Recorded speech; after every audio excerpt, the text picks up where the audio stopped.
We already have our families, we don't have time to take care of you, and we're gonna put you in a nursing home.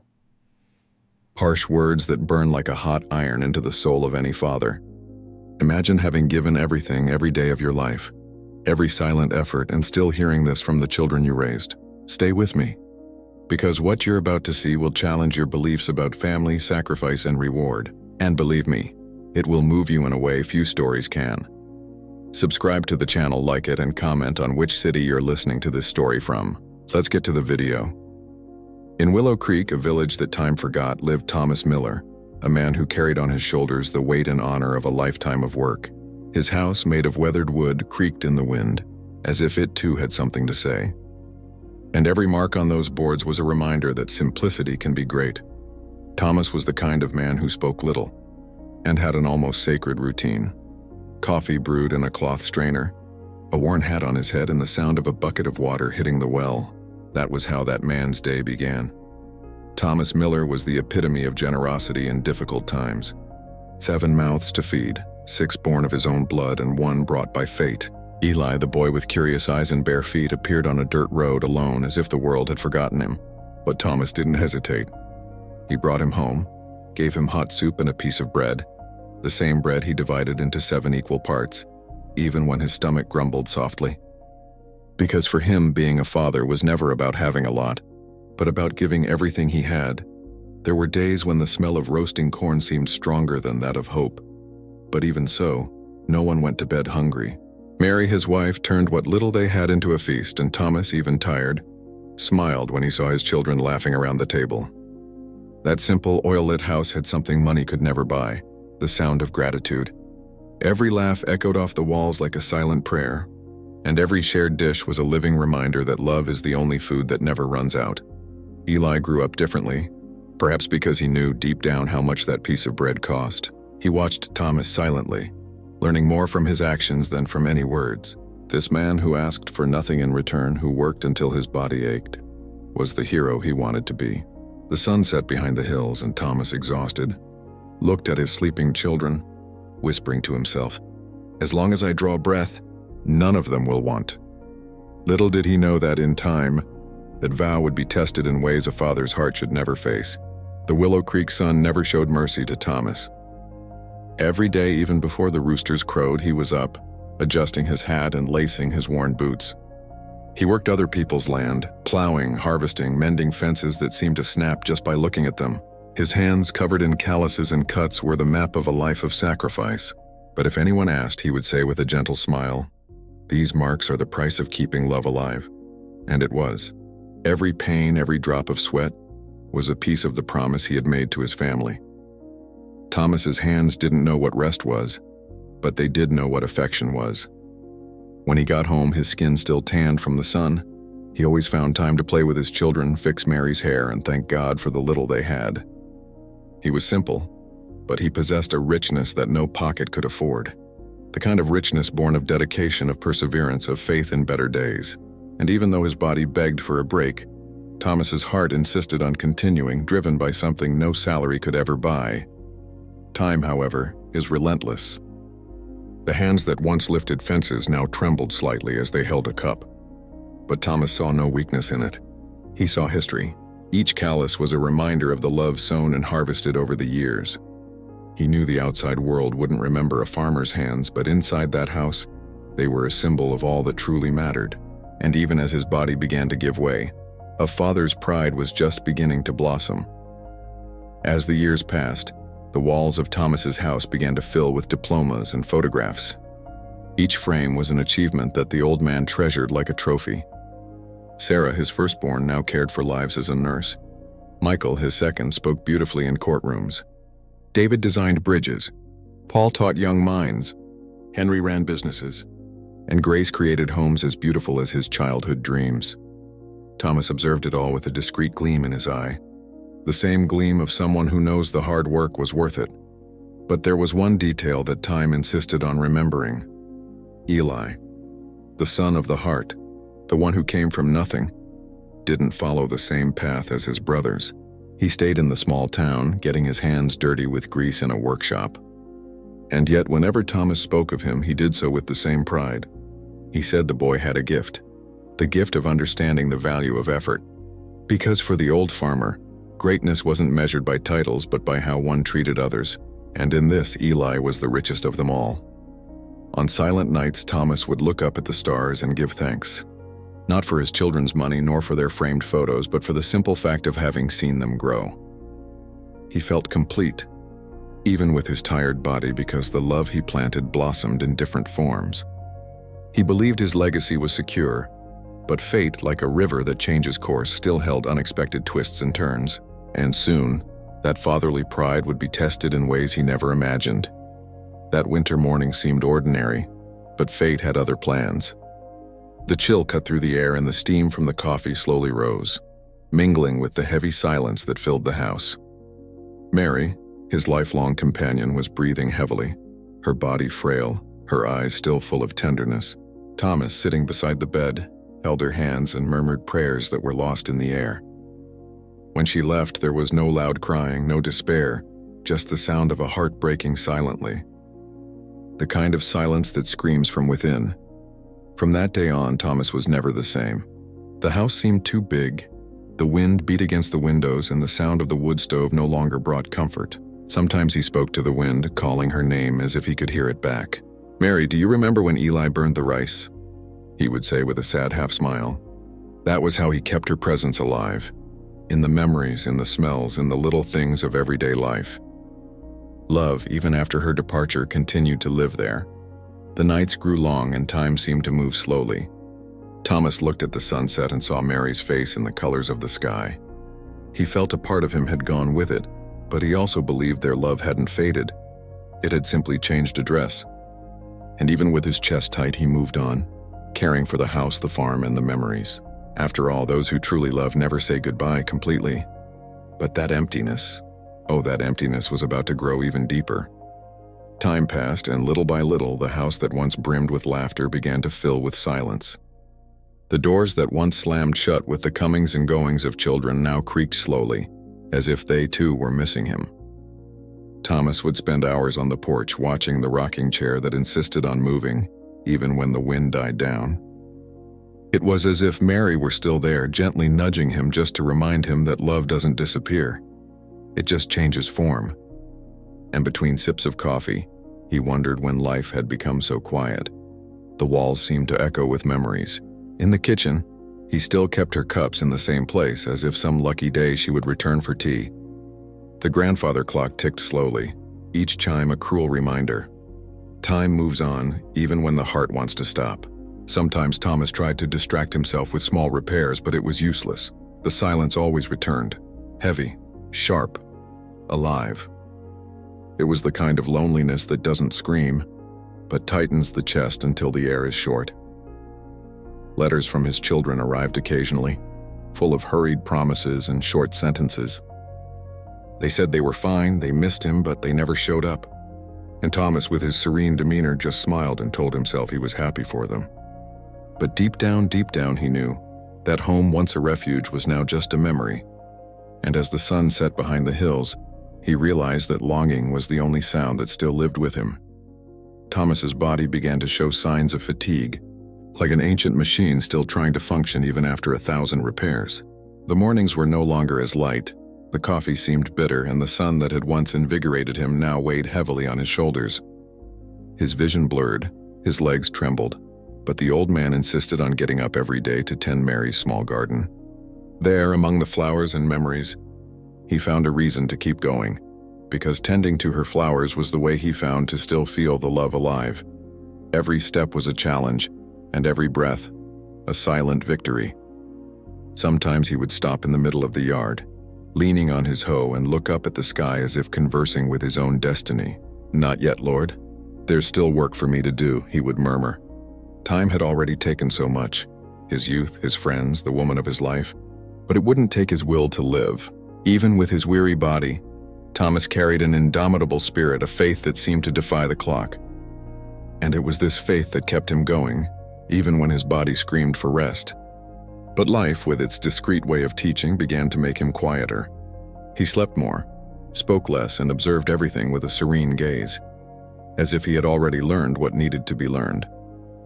His children, busy with their distant routines, barely noticed the slowness that was setting in. And as the old man adjusted his hat and sat on the porch for the 1,000th time, he realized that something inside him was also beginning to prepare. Not to give up, but to accept. On a sunny Saturday, the roar of expensive engines shattered the silence of Willow Creek. Thomas looked up in surprise and saw his long-absent sons step out of gleaming cars. Each one had a different glow: well-pressed suits, expensive perfumes, watches sparkling on their wrists. It was a beautiful but cold scene. The elderly father, his heart racing, adjusted his hat and smiled wearily, the smile of someone expecting a hug and receiving only a hurried handshake. They entered, looked around, and everything seemed too small for those who now lived in modern apartments and glass offices. They talked about business, travel, and how busy life was. Thomas listened, but silently. Deep down, he knew the distance between them wasn't just miles, it was souls. When the subject changed tone, the old man felt the ground slip beneath his feet. "Dad, we have our own lives. We think it's best for you to go to a nursing home. You'll be well taken care of there." For a moment, time stood still. Thomas took a deep breath, trying to understand if this was truly real. The voices that had once called him a hero now sounded distant, almost cold. He didn't argue, didn't plead. He simply looked at each of them, his eyes brimming with tears and a sad smile. "If it's what's best for you, then so be it." And as his children walked back to their cars, he stood on the porch watching the dust rise. The silence that had once been peace was now loneliness, and this was only the beginning of the true emptiness. Willow Creek Nursing Home had walls that were too white. White that dazzled, white that didn't embrace, white that made time seem infinite.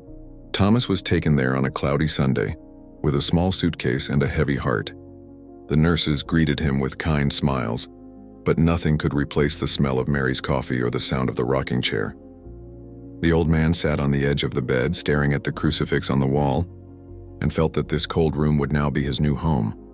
A home without laughter, without the smell of wet earth, without the echo of family. In the early days, he still believed his children would return. At every sound of a car outside, his eyes darted to the window, hopeful. He expected to hear a "Dad, we've come to visit you."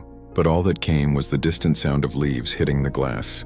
Sometimes he pretended to talk to them, just to break the silence. "Sarah must be babysitting. Michael, that boy was always so busy," he would murmur, trying to convince himself that his absence was excusable. But as the weeks passed, silence became his only faithful companion. Even so, Thomas maintained the habit of giving thanks. Before going to sleep, he would close his eyes and say softly, "Thank you, Lord, for another day." There was no anger in his heart, only longing. That white room, so impersonal, now held the story of a man who gave everything without expecting anything in return. And even though loneliness tried to dim his shine, Thomas still had something no one could take away: the faith that true love always finds a way back. Of all his children, only one remained: Eli, the boy born not of blood but of the heart. He always arrived by bus, his hands greasy and a simple smile that seemed to light up that gray nursing home. He brought flowers picked on the road, stories about work, and sometimes a cheap cake wrapped in a napkin. "To sweeten your day, Dad," he would say.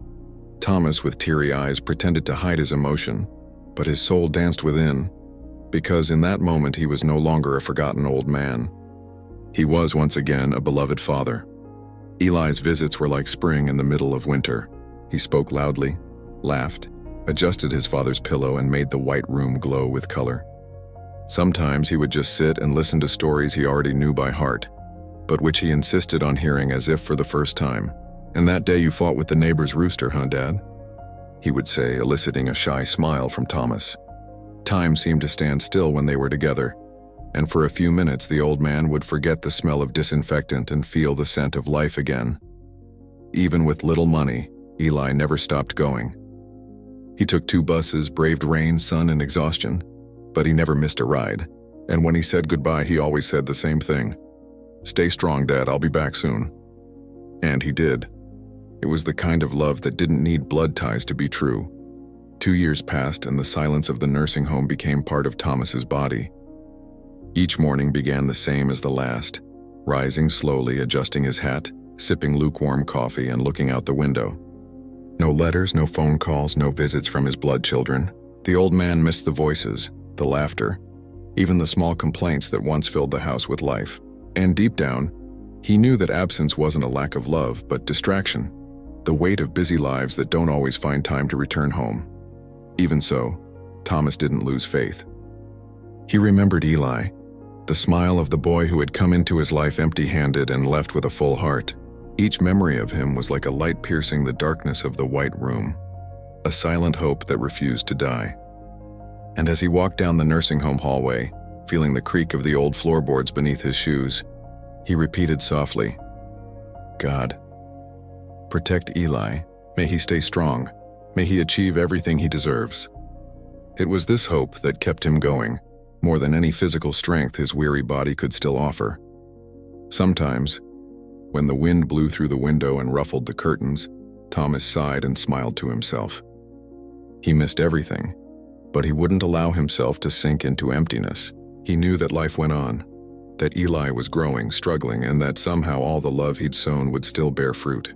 The nursing home might be his home for now, but his heart was set elsewhere, in the certainty that his adopted son would never forget him, and that when the time was right, their reunion would bring the reward the old man so longed for. It was a spring afternoon, and the sun illuminated the nursing home with a softness that seemed to bless every quiet hallway. Thomas was sitting by the window watching the trees sway, when he heard a voice that made his heart race. "Dad, pack your bags, I've come to get you." For a moment he thought the years of loneliness had played a trick on him, but no, there stood Eli, with a wide smile and tear-filled eyes, carrying the same pure energy as always. Thomas felt a mixture of disbelief, joy, and relief, as if life had started turning again after a long winter. Eli entered the room, hugging his father tightly, as if to make up for all the lost time. "Dad, I did it! I bought a house, got married, and soon I'll be a father. I want you to come live with me, because now I can take care of you the way you took care of me." Thomas, with tears in his eyes and a racing heart, didn't need to say anything. The words were already there in the tight arms, in the embrace he didn't want to let go. It was the reunion of two lives bound by love and dedication, proving that sometimes the wait only makes the reward sweeter. As they packed their things to leave, Thomas observed every detail of the room, every reminder of years of patience and solitude. And in the silence between them there was only trust and gratitude. The old man felt that all the effort, all the dedication, all the love, and all the longing had finally found meaning. That embrace was more than a physical reunion. It was confirmation that true love, genuine care, is never lost, even when the world seems to have forgotten. As Thomas walked beside Eli, feeling the weight of years and loneliness finally lift, the old man realized that all the effort had been worth it. Every day of hard work, every silent sacrifice, every night of prayer, it all came together in that moment. Eli didn't come bearing expensive gifts, but with genuine love, with a fulfilled promise to care for the one who never let anything go unnoticed. Thomas felt tears well up, this time mixed with joy and gratitude. He laughed and cried at the same time, hugging his son who had grown strong, courageous, and upright, exactly as he always knew he would be. Eli began to recount his achievements, his struggles, and every step that had led him to this point.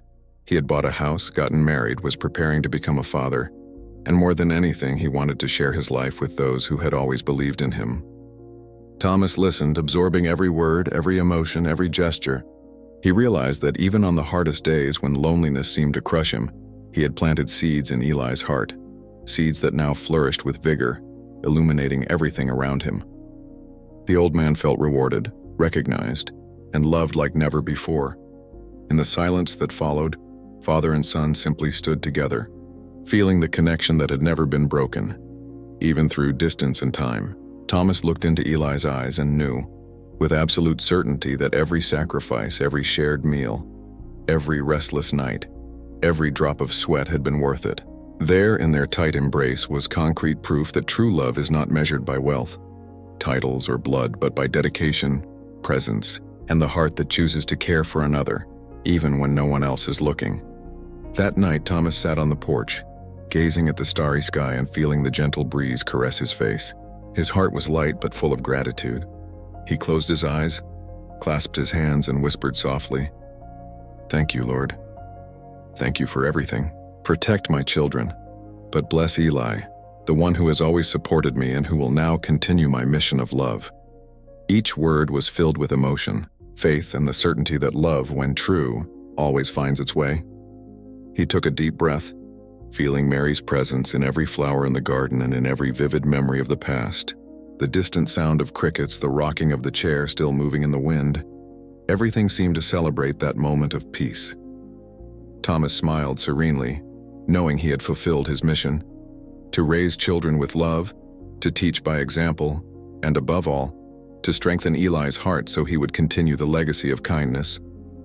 It was a moment of complete stillness where nothing was missing, not even hope or happiness. As the stars shone in the Willow Creek sky, Thomas closed his eyes and let the calm of the night envelope him.